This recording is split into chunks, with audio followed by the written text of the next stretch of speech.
Bismillahirrahmanirrahim. Assalamualaikum warahmatullahi wabarakatuh.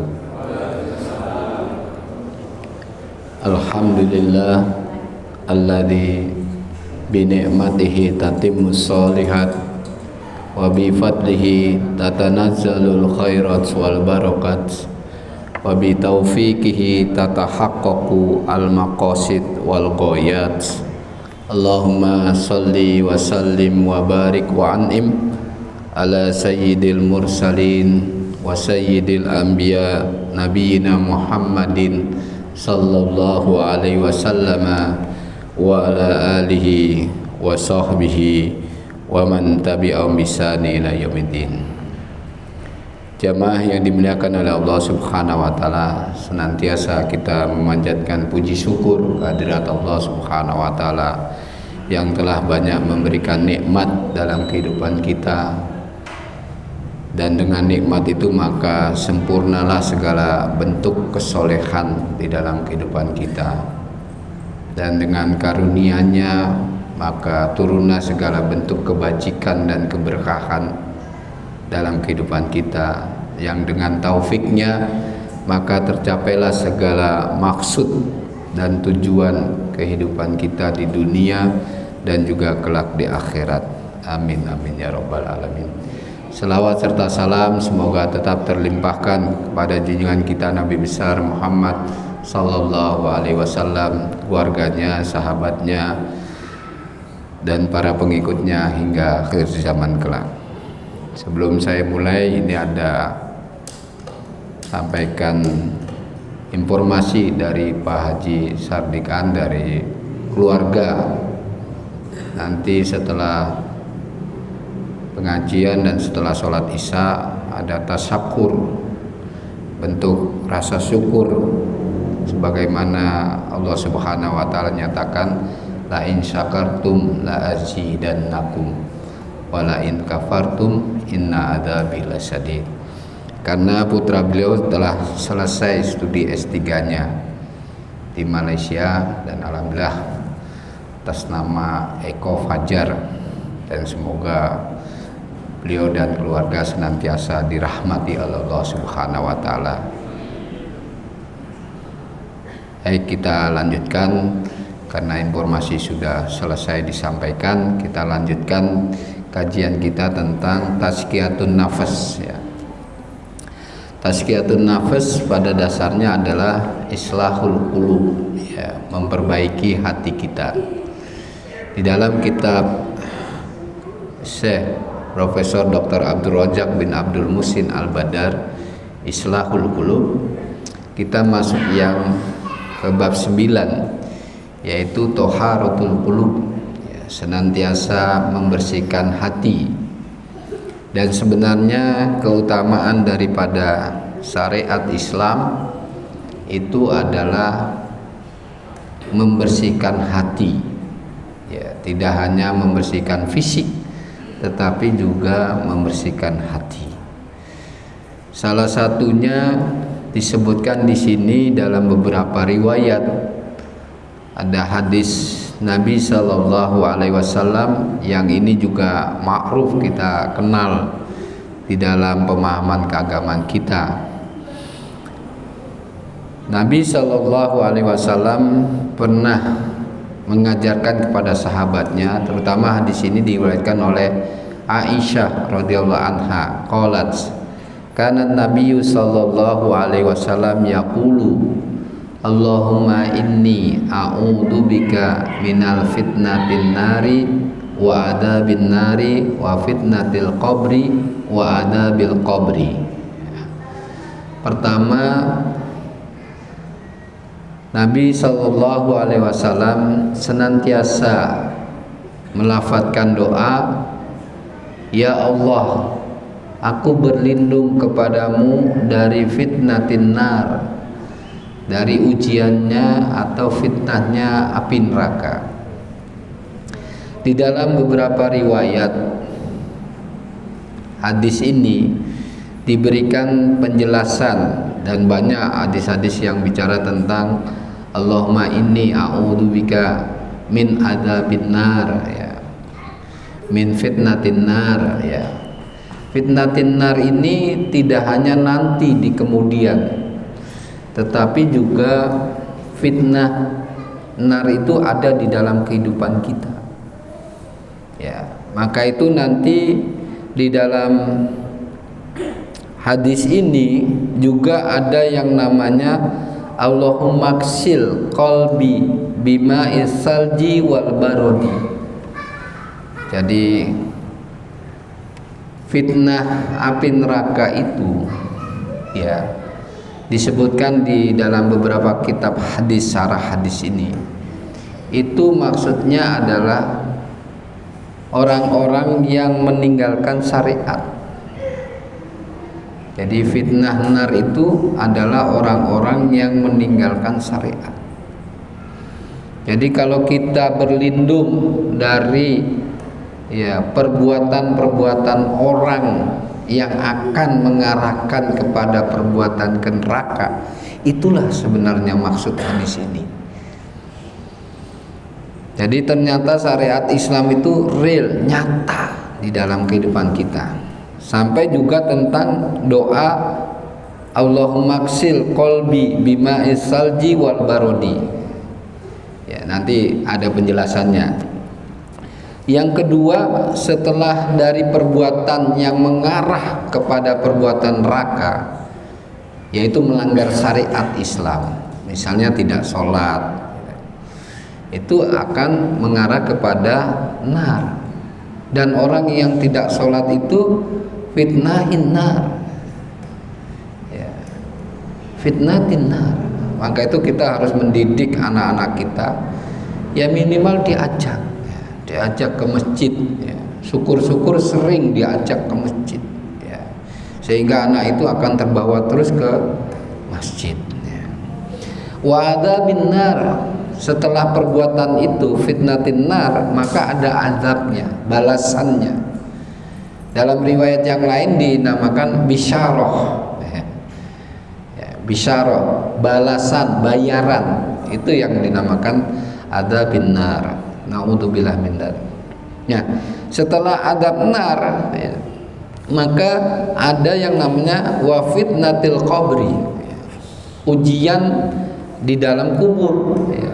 Ujian di dalam kubur, ya, nanti balasan terhadap apa yang kita lakukan, ya, di dunia, lalu nanti dibalas di akhirat. Di dalam riwayat yang lain, yang paling harus diperhatikan adalah tentang baul. Fitnah kubur itu tentang baul. Nun sewu, pipis. Pipis laki dan perempuan itu harus bersih. Maka itu ini yang dinamakan fitnah adabil qabr, ya, fitnatil qabri, ya. Dan juga wa adabil qabri. Dalam riwayat yang lain dikatakan memang hadisnya tentang baul, ya. Yang kedua tentang lisan kita, ya. Ini juga menjadi fitnatil qabri. Maka itu lisan kita, mangkana yu'minu billahi wal yaumil akhir falyakul khairan aw liyasmut. Barang siapa beriman pada Allah dan hari akhir, ya, berucaplah yang baik atau diam. Nah, sekarang ucapan baik ini sudah diganti sama HP, main HP itu, WA, WhatsApp, TikTok dan lain sebagainya. Maka HP itu juga bisa menjadi ladang dakwah, bisa juga. Tidak hanya sebagai tempat untuk melahirkan perbuatan jelek, tetapi juga bisa untuk dakwah. Jamaah yang dimuliakan oleh Allah Subhanahu wa taala. Berikutnya wasarri fitnatil ghina. Ya. Jadi kejelekan dari fitnahnya orang-orang kaya. Orang kaya itu atau orang yang punya uang itu ujiannya bakhil. Dan kalau sudah bakhil itu merusak sendi-sendi kehidupan. Di dalam sebuah riwayat kitab Adabul Mufradnya Imam Bukhari, bahwa bakhil itu salah satu penyebab munculnya krisis kehidupan umat manusia. Maka itu pemimpin itu tidak boleh bakhil, siapapun pemimpin itu. Maka itu pilih RT RW yang tidak bakhil. Dan sekarang terasa sekali banyak bantuan pemerintah, kalau RT RW-nya tidak perhatian kepada kaum muslimin, maka itu akan hilang bantuan itu. Tapi kalau pemimpin RT RW itu perhatian pada kehidupan kaum muslimin, tidak bakhil, maka kehidupan kaum muslimin aman. Maka ini penting bagi kita semua untuk menjaga posisi RT dan RW dalam kehidupan kaum muslimin. Syarri fitnatil ghina, jeleknya fitnahnya orang kaya. Fitnahnya orang kaya itu yang paling utama itu bakhil. Itu paling jelek. Wa syarri fitnatil faqri, jeleknya ujian orang fakir. Jeleknya orang fakir itu apa? Minta-minta. Maka itu kaum muslimin diharapkan tidak minta-minta, harus sabar dengan kemiskinannya. Kalau yang kaya itu mau memberi, maka si miskin ini tidak minta-minta. Itulah harmonisnya kehidupan syariat Islam. Maka itu ada istilah yunfikuna fis sarra'i wad dharra'i. Kita punya harta dalam jumlah yang banyak, luang, maka harus menginfakkan, menafkahkan. Yang pertama adalah keluarga, yang kedua kerabat dekat, famili, yang ketiga baru kerabat jauh, termasuk orang-orang fakir miskin. Ini harus yunfikuna fis sarra'i wad dharra'i, ketika lapang maupun ketika sempit. Kalau sempit gimana? Ya sedikit saja kasih. Kalau banyak lagi lapang, kasih banyak. Terutama tentu yang harus kita perhatikan adalah fakir miskin yang ada di tetangga kita, agar mereka tidak menjadi jeleknya fitnah. Itu yang maksudnya.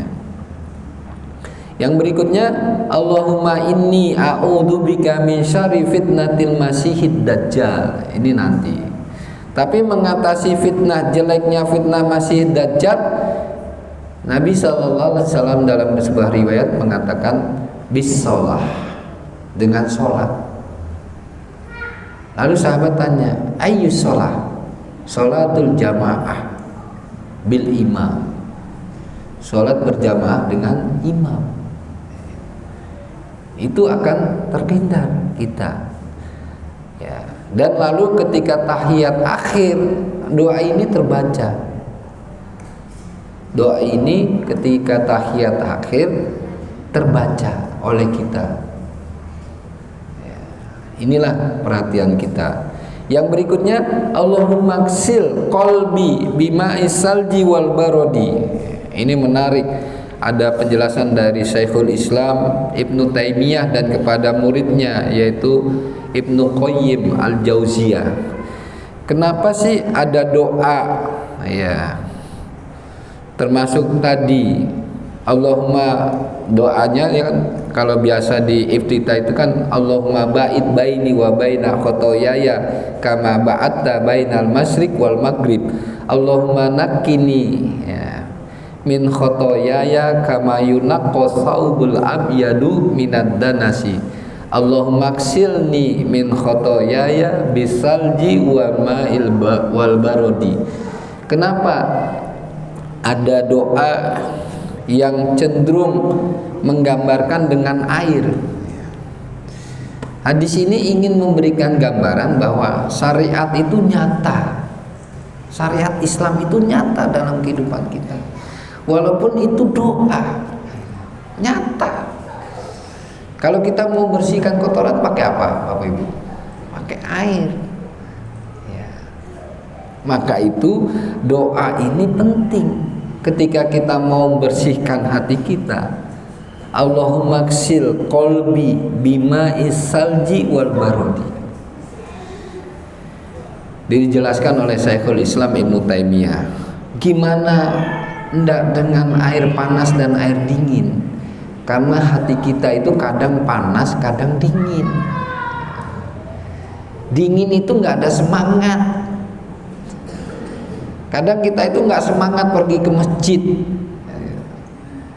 Maka itu dikasih gelora dengan air hangat. Ya. Kalau hawa kita lagi panas, maka itu dikasih air dingin. Ya, jadi disitulah fungsinya. Ini yang disebutkan oleh Syekhul Islam Ibnu Taimiyah ketika menjelaskan, ya, bahwa kadang-kadang hati kita itu panas, kadang-kadang itu dingin itu males. Ya. Coba kalau kita ke Batu cuaca yang dingin, males betul, pengennya meneng. Rata-rata begitu. Jadi gambaran doa-doa ini ingin mengajarkan pada kita bahwa tazkiyah, ya, membersihkan hati. Yang hati itu selalu berbolak-balik, ya. Berbolak-balik itu kadang semangat, kadang tidak semangat, kadang cinta pada Allah, kadang luntur cintanya, ya. Kadang datang dan kadang pergi, ya. Maka gambaran-gambaran inilah yang digambarkan oleh baginda ketika membaca doa-doa ini, sampai kepada Allahumma inni a'udzubika minal kasali, males, ya, ya, dari sifat-sifat males, ya. Berlindung kita kepada Allah Subhanahu wa taala. Jamaah yang dimuliakan oleh Allah Subhanahu wa taala, ternyata membersihkan hati itu menjadi hal yang penting di dalam syariat ini, ya, syariat Islam. Kita lihat lagi surat Al-Mudatsir, ya. Ya. Di sini disebutkan dalam kitab Al-Mudatsir, ya, surat Al-Mudatsir 1 sampai 4, ya. Yang ini sudah ma'ruf. Ya ayyuhal mudatsir qum fa'andzir wa rabbaka fakabbir wa thiyabaka fatahhir. Ya. Nah, ketika membaca ayat tentang wa thiyabaka fatahhir, ya, ini dikatakan, ya, dalam kitabnya Ighosatul Lahfan Ibnu Qayyim Al-Jauziyah, ya, beliau menyatakan bahwa wa jumhurul mufassirina minas salafi wa man ba'duhum ala annal murad bisyab ahuna al-qalbu, ya.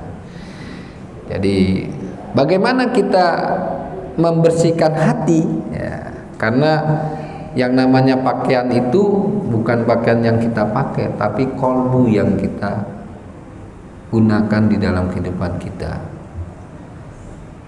Yang dimaksud dengan fatohir itu maknanya toharoh, ya. Maksudnya apa? Kolbu kita itu, kolbu kita itu kita arahkan kepada islahul a'mal wal akhlak. Jadi yang namanya wasiyabaka fatahhir itu, hai orang, ya, laki-laki dan perempuan yang sedang, ya, mudatsir, ya, ya, tertidur dan terlena, ya. Kum, bangkit, ya. Fa'andzir, dan beri peringatan, ya. Wa rabbaka fakabbir, perhatikan Tuhanmu. Jadi ini bukan hanya perintah pada baginda, kita umatnya, perhatikan Tuhanmu. Maksudnya laksanakan syariat itu. Dengan cara apa? Wasiyabaka fatohhir. Dengan apa? Dengan hatimu. Itu. Dengan hatimu. Itu hatimu apa maksudnya? Ya akhlak, berbuat amal soleh. Ya.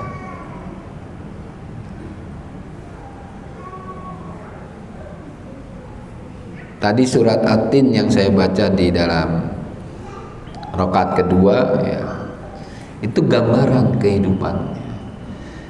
Ya. Jadi kadang kita ada di masa muda, masa semangat. Maka itu para remaja, para muda, itu, para pemuda harusnya lebih semangat. Karena apa? Karena nanti masa tua sudah mulai berkurang untuk ibadah. Tanyakan yang sudah sepuh-sepuh itu, sudah angel. Ya. Nggak tahu usia 50 itu masih muda apa sudah tua, saya juga nggak tahu. Di usia-usia 50. Apa usia muda itu usia 20 sampai 30. Tapi sebenarnya qalbu ini bukan melihat usia, ya. Maka itu kan laqad khalaqnal insana fi ahsani taqwim. Takwim itu maksudnya pemuda, syabab, masih muda semangatnya. Summa radatnahu asfala safilin. Nanti dia akan kendur. Illal ladzina amanu wa amilus sholihat. Orang yang beriman dan beramal soleh. Tidak boleh salah satunya, hanya amal soleh tanpa iman, hanya iman saja tanpa amal soleh. Tidak boleh, harus dua-duanya. Harus dua-duanya. Ya. Nah, orang yang memperhatikan dari mudanya sampai sepuhnya, dia beriman dan beramal soleh, falahum ajrun ghairu mamnun. Pahalanya itu tidak kurang-kurang. Ya. Nanti di masa udur dia sepuh, sudah banyak pikun, sudah banyak itu karena dulu masa mudanya sudah ada tabungan, Bapak Ibu. Sudah ada tabungan. Jadi kadang kalau ibadah di masa tua itu banyak makfurnya, maka beruntunglah orang-orang yang sudah sepuh. Beruntung sudah datang ke masjid, ya. Datang di pengajian sambil ngantuk-ngantuk, gak apa-apa, saya penting datang dulu gitu. Ya. Sholat sampai gitu, gak apa-apa, yang penting datang berjamaah. Gitu. Falahum ajrun ghairu mamnun wa ma yukadzibuka ba'du biddin. Dan orang-orang ini tidak mendustakan agama. Yang mendustakan agama, yang perhatiannya ke surat Al-Ma'un, teologi Al-Ma'un. Alaissallahu bi ahkamil hakimin. Tidakkah Allah itu adil? Disinilah pentingnya kita memperhatikan hati kita bahwa Allah itu maha adil. Jadi tabungan di masa muda kita terus dijaga sampai tua. Kalau sudah tua kan banyak lupa, banyak tidak diingat lagi. Tapi masa mudanya sudah diisi tabungan. Itulah gambar surat At-Tin. Ya. Maka itu penting bagi kita di dalam kehidupan ini. Ya. Lalu dibawakan oleh Syekh tentang surat Al-Maidah. 5 menit lagi, setelah itu tanya jawab. Di dalam surat Al-Maidah ayat 41, ulaikal ladzina lam yuridillahu ayyutahhira qulubahum. Orang-orang yang tidak kembali, ya, untuk membersihkan hati mereka, ya. Lahum fid dunya khizyun, ya. Bagi mereka dunia itu khizyun, ya. Nanti apa yang maksudnya khizyun itu? Walau fil akhirati adzabun adzim. Nah, ternyata di sini dikatakan oleh Ibnu Qayyim al-Jauziyah, dallat al-ayah ala anna tahara al-qulub mauqufah ala iradatillahi ta'ala. Bahwa ayat ini membersihkan hati itu mauqufah ala iradatillah, ya. Ya. Bahwa mauquf, ya, bertepatan dengan kehendak Allah. Kehendak Allah itu maksudnya apa? Kalau kita mau membersihkan hati, tazkiyah, itu syariat sudah cukup, syariat Islam. Jangan cari pola-pola tazkiyah yang lainnya. Jangan cari pola-pola tazkiyah yang lainnya. Model-model tazkiyah itu sudah ditentukan oleh baginda Rasulullah SAW. Jangan cari model-model yang lainnya, susah malah. Wa annahu subhanahu lamma lam yuridi ayyutahhira qulubal qailin bil batil. Ya, jadi orang-orang yang tidak mau membersihkan, ya, hatinya, ya, yang belum dikehendaki oleh Allah untuk membersihkan hatinya, lahum fid dunya khizyun wa lahum fil akhirati adzabun adzim, ya. Mereka orang-orang itu membersihkannya justru malah dengan bil batil, ya, ya, ya. Bil batil al muharrifina lil haq, ya, dan berlebih-lebihan dalam kebenaran, ya, ya.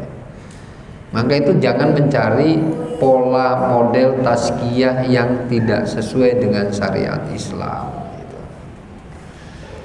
Ya. Dan ini tidak akan memperoleh pembersihan, lam yahsul laha at-tahar, dia tidak mencapai pembersihan.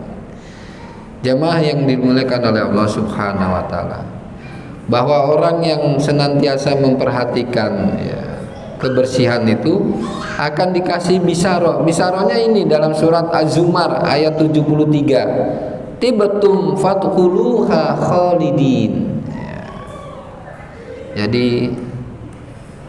Jadi kata tuba, ya, tuba dan juga dari kata, ya, dan dilanjutkan dalam surat An-Nahl, 1 menit lagi. Surat An-Nahl ayat 32, alladzina tatawaffahumul malaikatu thayyibina. Jadi orang-orang yang di dalam kehidupannya diwafatkan oleh malaikat yang baik. Jadi nanti kita ketika nazah itu didatangi oleh 2 malaikat, apakah yang baik atau yang buruk. Kalau yang buruk dalam beberapa kitab dikatakan garang sekali. Ini kalau baca kitab-kitab yang ulamanya benar-benar menjelaskan tentang nazah, Bapak Ibu, ya, itu ngeri. Maka itu jangan main-main, ya, tidak menjalankan syariat Islam. Jangan main-main, jangan coba-coba tidak menjalankan, terutama sholat, ya. Ini surat An-Nahl ayat 32 mengatakan bahwa nanti ada malaikat yang baik. Yang baik itu datangnya begini, yaquluna salamun alaikum udkhulul jannata bima kuntum ta'malun, ya.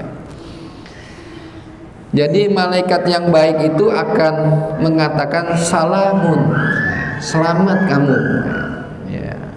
Masuklah ke surga. Ke surga itu apa? Dengan rahmat Allah, yang rahmat itu turun karena apa? Bima kuntum ta'malun, karena kamu menjalankan syariat itu. Bukan lalu rahmat itu datang seketika, bukan, tidak, ya.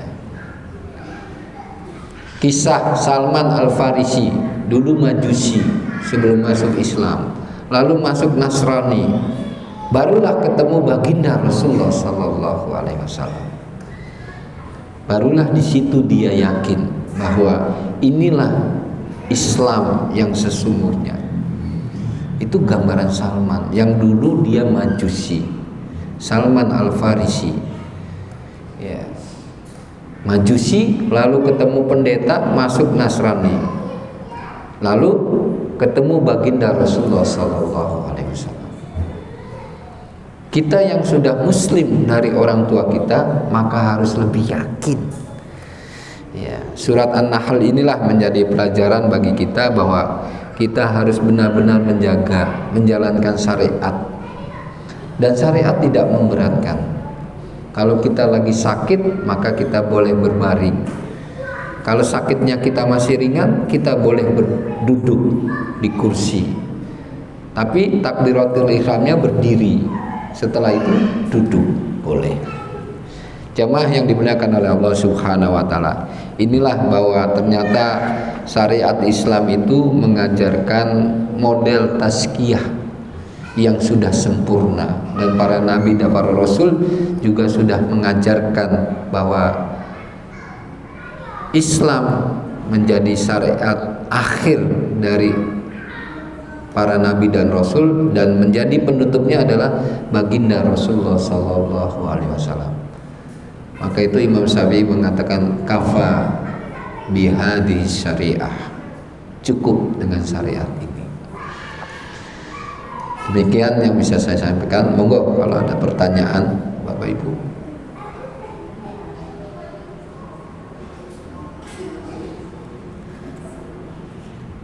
Monggo. Ada yang ingin bertanya?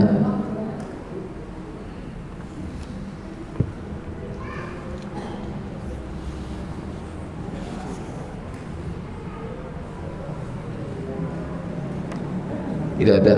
Oh, tidak ada. Ya, kita lanjut ya. Baik. Selanjutnya di sini digambarkan ya, bahwa memang kita punya musuh ya, Tetapi musuh itu pun sebenarnya tidak terlalu berat.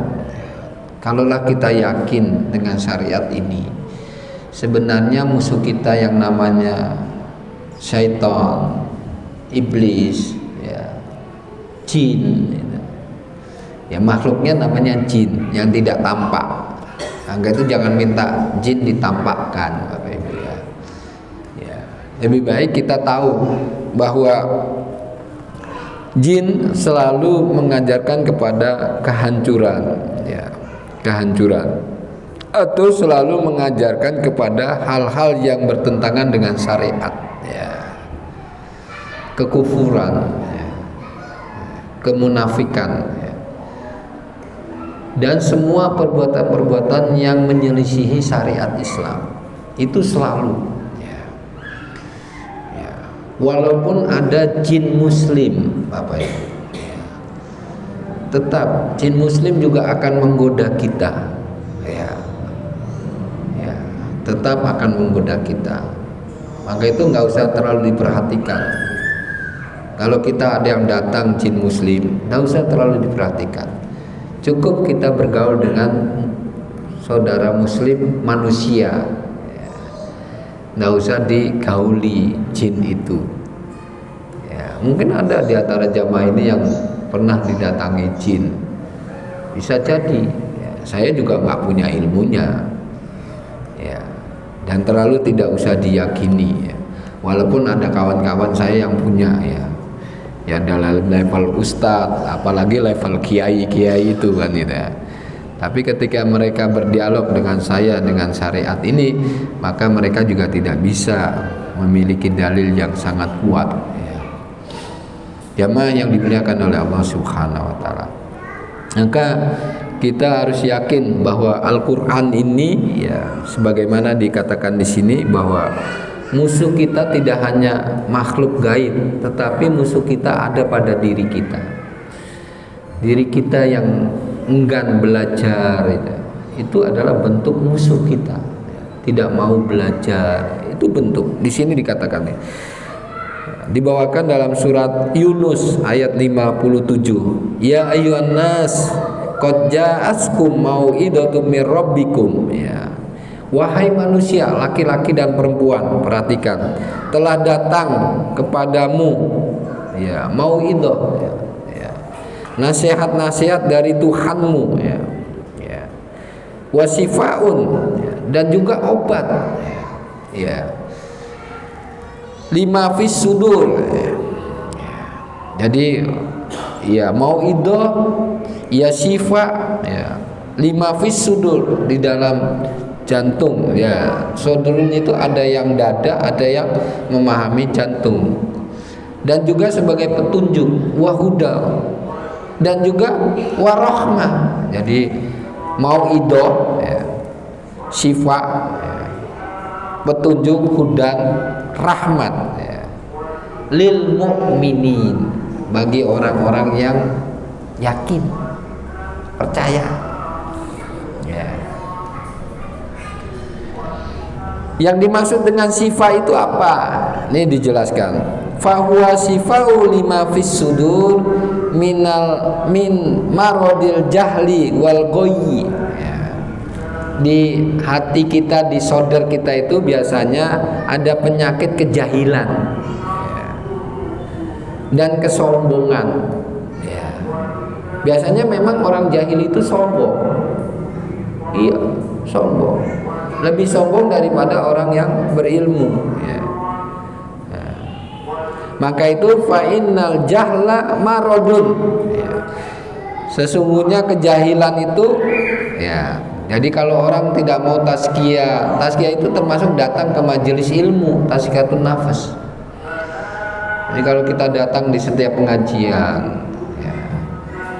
Saya kalau di Manarul mesti datang ke pengajian guru saya, Ustaz Zubair, Kiai Haji Zubair Suryadi Abdullah LC. Itu guru saya. Obatnya apa? Sifa'uhu al-ilm wal huda. Obat jahil itu adalah ilmu dan petunjuk ya. Petunjuk itu Al-Quran ya. Ya. Wal ghayy maradun, kesombongan itu juga penyakit. Obatnya apa? Ar-rusdu ya, petunjuk juga ya. Arahan ya. Ya. Maka itu dalam surat An-Najm 1-3 ya, sudah diingatkan oleh baginda Rasulullah SAW. Wan najmi idza hawa ma dalla sahibukum wa ma gawa. Ini kalau Bapak Ibu perhatikan jamaah ya, itu sebenarnya bagian dari apa yang dinyatakan oleh baginda Rasulullah SAW tentang hadisnya, alaikum bisunnati wa sunnati khulafair rasyidin al mahdiyyin min ba'di ya.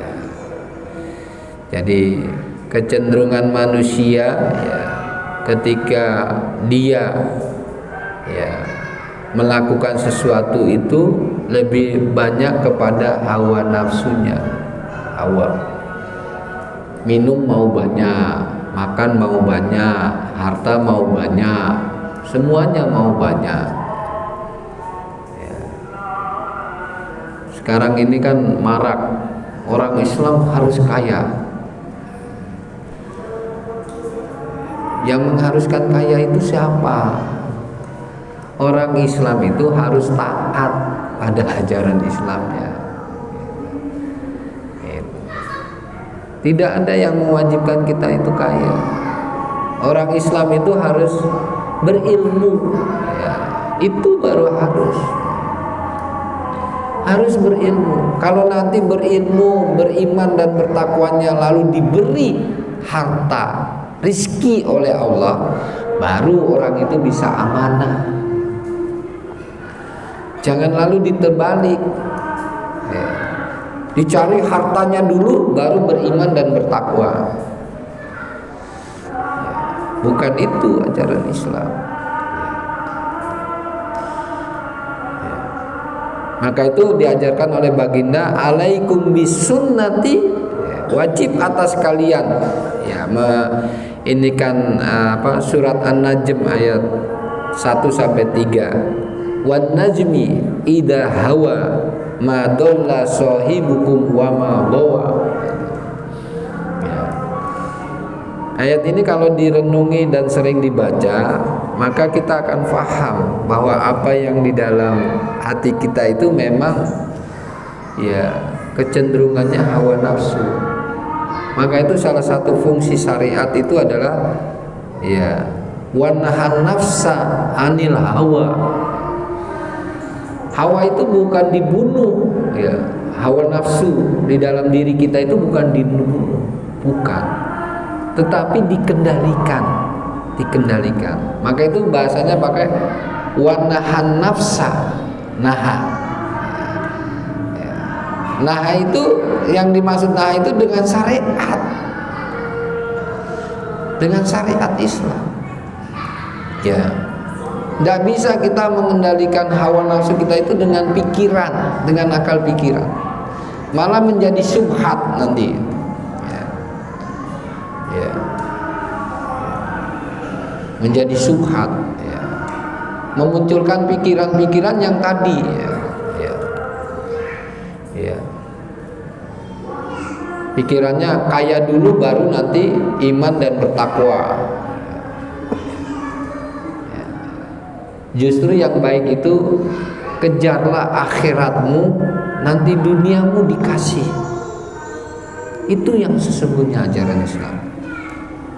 Kejarlah akhiratmu itu maksudnya jalankan syariat Islam dengan baik. Pasti Allah akan beri. Surat At-Tolak, Bapak Ibu perhatikan surat At-Tolak dari mulai 1 sampai 4. Ya. Orang yang beriman dan bertakwa pasti dikasih jalan keluar di dalam kehidupannya, dikasih rezekinya, rezeki dikasih. Seperti dalam gambaran hadis Nabi tentang burung yang pagi-pagi keluar terbang, itu pasti diarahkan oleh Allah rezekinya. Pasti. Saya ceritakan kisahnya Abdullah ibnu Mubarak, ya. Yang Abdullah ini punya ayah namanya Mubarak, ya. Saya ulang lagi yang mungkin yang belum pernah hadir. Abdullah ibnu Mubarak ini tabi'in, ulamanya tabi'in, kibaru tabi'in dan ulamanya tabi'in. Kekayaannya itu datang dan pergi, Bapak Ibu, datang dan pergi. Kadang kaya, kadang miskin, kaya lagi, miskin lagi, kaya lagi. Ya. Dan di dalam kehidupannya selalu mencari ilmu dan juga tidak meninggalkan ya bisnis, yang orang sekarang katanya bisnismen, ya. Tetap. Abdullah bin Mubarak ini lahir dari seorang ayah keluarganya. Ayahnya itu pekerja kasar, Bapak Ibu, tapi menjalankan syariat dengan baik. Dia ketika bekerja dengan majikan yang kaya, dia tidak pernah menyentuh buah kebun majikannya. Disuruh nyicipi aja dia nggak mau, Mubarak ini. Lalu sama majikannya, kok kamu masih ngasih buah yang kecut-kecut, katanya. Ada yang manis, ada yang kecut. Wah, masih ada yang kecut, katanya gitu. Jawabannya apa? Saya tidak berani mencicipi mana yang manis dan tidak manis, karena buah itu bukan haknya saya. Dari situlah majikan akan mengambil si Mubarak ini, dinikahkan dengan putrinya. Kalau sekarang mana ada orang kaya mau nikahkan putrinya sama pembantu atau pekerja bawahannya? Tidak ada. Tapi yang dilihat oleh ayah ini apa? Kejujuran pegawai yang bisa menjaga anaknya. Maka dinikahkanlah Mubarak ini dengan putrinya, putri majikan itu. Maka lahirlah yang namanya Abdullah ibnu Mubarak. Jamaah yang dimuliakan oleh Allah, itulah bukti nyata bahwa syariat itu nyata di dalam kehidupan kita. Syariat itu tidak hanya melindungi pikiran kita, tidak, tetapi melindungi keturunan kita syariat itu. Hibdun nasl, maqasidus syariah, tidak hanya melindungi akal, hibdul aqli ya, tidak hanya itu, tapi hibdun nasl, menjaga keturunan kita. Surat Al-Kahfi, bukti nyata anak yatim yang sudah ditinggal jauh oleh orang tuanya, tapi karena orang tuanya soleh, maka harta anak yatim itu masih terjaga, dilindungi oleh Allah Subhanahu wa ta'ala. Jamaah yang dimuliakan oleh Allah Subhanahu wa ta'ala, demikianlah maka kita menjalankan syariat ini harus yakin dan tidak usah pakai akal sehat kita, milih-milih itu jangan ya. Yang bisa kita lakukan, yang tidak bisa, mohon ampun pada Allah Subhanahu wa ta'ala.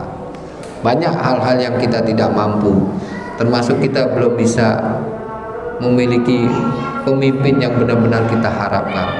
Ya ini kondisi kita terima, kita jalani, kita jaga Islam kaum muslimin yang ada di wilayah Kepanjen ini. Kita jaga kaum muslimin, kita jaga semua lingkungan yang ada di masjid NH ini.